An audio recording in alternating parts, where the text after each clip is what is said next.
Hello friends, good afternoon, welcome back to my channel. আশা করি তোমরা সবাই ভালো আছো, আমরা খুব ভালো আছি। রিশা মাম, তুমি হাই বলে দাও। হাই।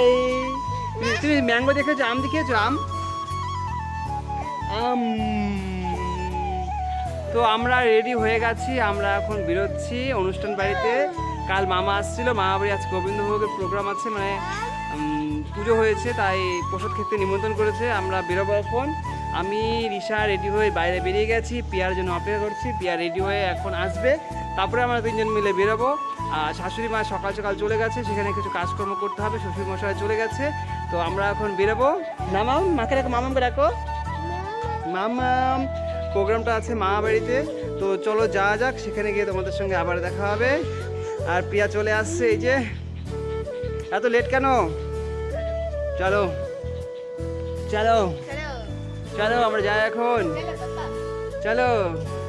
এই দেখো কত লিচু হয়েছে, দেখছো? দেখছো? চলো যাওয়া যাক। চলে আসছি আমরা অনুষ্ঠান বাড়ি, আর খাবার জন্য বসার জায়গা খালি ছিল, তাই আমাদেরকে সঙ্গে সঙ্গে বসিয়ে দিয়েছে, আর আমরাও বসে পড়েছি। আমাদের সঙ্গে দেখো ছোট্ট রিসাও খেতে বসেছে, আমরা একসাথে খাচ্ছি। খাওয়া দাওয়া প্রায় হয়ে আসছে। তো খাওয়া দাওয়া যখন হয়ে গেছে তখন আমরা বাড়ি চলে যাচ্ছিলাম। তার রাস্তার মাঝখানে দেখি দুটো হাঁস, মাঝখানে না সাইডে রিসা সেগুলো ধরে বলছিল আর প্যাক করছিল। আর বুঝতেই পারছো গ্রামের পরিবেশ, সব কিছু দেখতে পাওয়া যায়। রিসা দেখে খুব খুশি হচ্ছিল। তারপর আমরা একটু হাঁটতে বেরোলাম, বিকেলবেলা হয়েছে। দেখো এটা স্কুল, প্রাইমারি স্কুল, প্রিয়াদের বাড়ির পাশেই স্কুলটা একেবারে। আর বলে তো লাভ নেই এখানে কি না পাওয়া যায় গ্রামের পরিবেশে। পাশে দেখো কি সুন্দর চা বাগান, চা বাগানে একটু ঘুরে নিলাম, অনেকদিন পর এরকম একসাথে ঘুরলাম।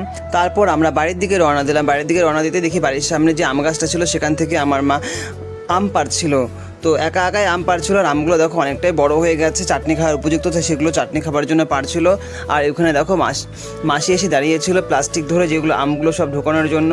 তো আম পাড়া হয়ে গেলে আমরা আবার বাড়িতে চলে যাব, একসাথে কিছুক্ষণ গল্প করব, কারণ আমাকে বাড়িতে যেতে হবে।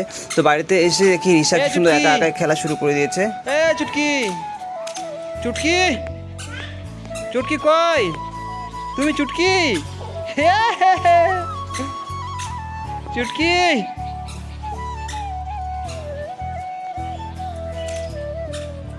চুটকি দিদি, চুটকি দিদা কই? দিদা দিদা কই? শ্বশুর বাড়ি থেকে চলে আসছি আমরা বলতে আমি একাই আসছি, পিয়া রিসা বাড়িতে আছে, ওরা থাকবে কয়েকদিন, আর আমার ডিউটি আছে, সেই কারণে আমি চলে আসছি সকালবেলা। আর সকালবেলা ভিডিওটা কমপ্লিট করতে পারিনি কন্টিনিউ, তো ভিডিওটা এখানে স্টার্ট করছি। আর এখন আমি বেরোচ্ছি একটু ঘুরতে বন্ধুর সঙ্গে, সেখান থেকে বাজারও যাবো। তো কোথায় যাচ্ছি, কী কিনছি তোমাদের সঙ্গে সেটা শেয়ার করবো। চলো যাওয়া যাক। অনেকক্ষণ ওয়েট করছিলাম, ওয়েট করার পর বন্ধু না আসায় আমি চলে আসলাম বন্ধুর বাড়িতে ঢুকে দেখি চারিপাশে কত সুন্দর সুন্দর ফুল গাছ এবং ফলের গাছ লাগানো আছে। বাড়িটা যেন সবুজের সমারোহ। আর বিশেষ করে এখন গাছপালা খুবই দরকার, কারণ রৌদ্রু এত পড়েছে আর বৃষ্টি হচ্ছে না। তারপর আমরা দুজন মিলে বেরিয়ে পড়লাম, যেখানে আমাদের যাওয়ার উদ্দেশ্য তোমাদেরকে আগেই বলেছিলাম। তো সেখানে যাচ্ছি, এক পাশে দেখো ব্রিজ আর এক পাশে দেখো ক্যানেলের জল, ঠান্ডা আবহাওয়া। আজকে ওয়েদারটা খুব সুন্দর ছিল, খুব ভালো লাগছিলো যেতে। আমরা প্রায় চলে আসছি। তো আমরা চলে এসেছি হাটে এসে প্রথমে ভাগনা আর বোনের সঙ্গে দেখা হয়ে গেল। যেহেতু প্রচণ্ড গরম পড়েছে, সে কারণে ভাগনাকে একটু আখের রস খেতে দিলাম, আর আমরা একটু ঘুরে ঘুরে দেখছিলাম। আমরা এখন চলে আসছি মুরগিহাটিতে, সেখান থেকে আমরা একটি মুরগা নিব বাড়িতে খাবার জন্য। তো সেখানে নেওয়া হয়ে গেলে তারপরে আমরা বাজার করব। তো বোন আর বোন জামাইকে আমরা আগে পাঠিয়ে দিয়েছিলাম, তারপরে ভাগনাকে নিয়ে আমরা এখন যাব বোনের বাড়িতে। দেখো আমরা গল্প করতে করতে এতটা সামনে চলে এসেছি, আর দেখো বন্ধু বলছে গাড়িতে না বসে তো হেঁটে হেঁটেই চলে যায়। তারপর আমরা দুজন মিলে গাড়িতে বসলাম, তারপর রওনা দিলাম বোনের বাড়ি যাওয়ার উদ্দেশ্যে। তো চলো বোনের বাড়িতে যাওয়া যাক। হাটের থেকে প্রায় 2 কিলোমিটার হচ্ছে বোনের বাড়ি। তো ভাগনাকে সে কারণে আমরা রেখে দিয়েছিলাম। আর বোনের বাড়ি ঢোকার রাস্তার সামনে দেখে কত সুন্দর সুন্দর ফুল গাছ, মানে একা একাই হয়েছে সম্ভবত। এখানে ফুল নেওয়ার মতন কোনো লোক নেই, সবসময় ফুলগুলো ছিল এখানে, এর আগেও আসছিলাম তখনও দেখছিলাম। তো আমরা সবাই মিলে চলে আসলাম বাড়িতে। তো বাড়িতে ঢুকেই যে গরম লাগছিল আজকে, আর রাস্তার মধ্যে প্রচণ্ড ধুলো ছিল, সে কারণে প্রথমে আমরা হাত মুখ ধুয়ে নিলাম, আর তারপর কিছু খাওয়া দাওয়া করবো। খাওয়া দাওয়া করে বলে বাড়িতে নতুন নতুন অতিথি নিয়ে আসে, সেগুলো দেখবো। দেখো নতুন ইঁদুর নিয়ে আসছে, সাদা সাদা ইঁদুর, কত ইঁদুর খোলার পরে দেখো। আর হচ্ছে ওখানে সব বাচ্চা ইঁদুরগুলো ছিল, এখানে সব বড় ইঁদুরগুলো, মা বাবা যেগুলো আছে সেগুলো। আর নতুন অতিথি বলতে শুধু ইঁদুর আসেনি, দেখো রাজহাঁসও এসেছে, নতুন 4টা রাজহাঁস নিয়ে এসেছে। এই প্রথমে যে হাঁসটা দেখতে পাচ্ছে সেই হাঁসটা কিন্তু ঠোকর মারে, তো ঠোকর মারার চেষ্টা করছিল। আর বাড়ির ঠিক পাশে দেখো ওরা পোলট্রি ফার্মও করছিল, যেখানে ছোটো ছোটো মুরগিগুলো আগামীকালই নিয়ে আসছিলো, আর আমরা আজকে চলে আসছি। সে কারণে এখনও অনেক ছোটো ছোটো, আর গাছপালা তো বলে কথাই নেই। দেখো এখানে আমরা পাতা তুলে নিচ্ছি, সেগুলোকে গন্ধ পাতা বলে। আর তারপরে আমরা চলে যাব বাগানে সবাই মিলে একসাথে। বাগানে কি কি আছে সেগুলো তোমাদের সঙ্গে শেয়ার করছি। প্রথমে ঢুকেই দেখো এ পাশে মিষ্টি কুমড়ো ডোগা হয়েছে অনেক নতুন নতুন।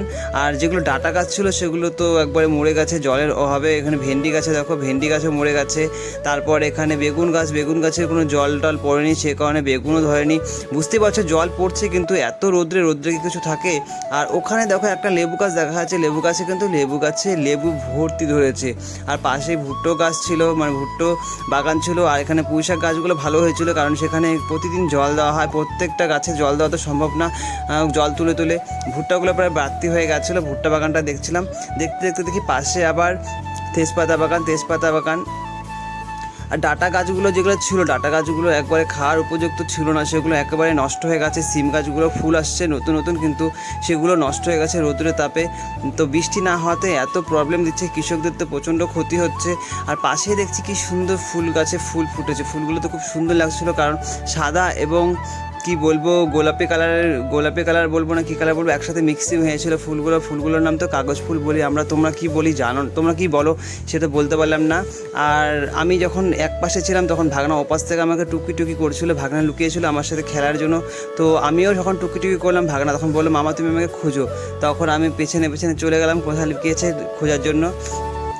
দেখো পাশে লুকিয়েছিল, ও খুব ভালোবাসছিলো, অনেকদিন পর গেছিলো, খুশি হচ্ছিলো। তো কি দিয়ে বাগানের কাজ করে সেগুলো আমাকে দেখাচ্ছিলো, তো দেখলাম, দেখা হয়ে গেল। তারপর বোন বললো হচ্ছে মার জন্য কিছু কচি ডোকা কেটে দিচ্ছি, নিয়ে যা। তো আমি বললাম তাহলে কচি ডোকা যেহেতু দিচ্ছিস তুই দিয়ে দে, আমি নিয়ে যাই।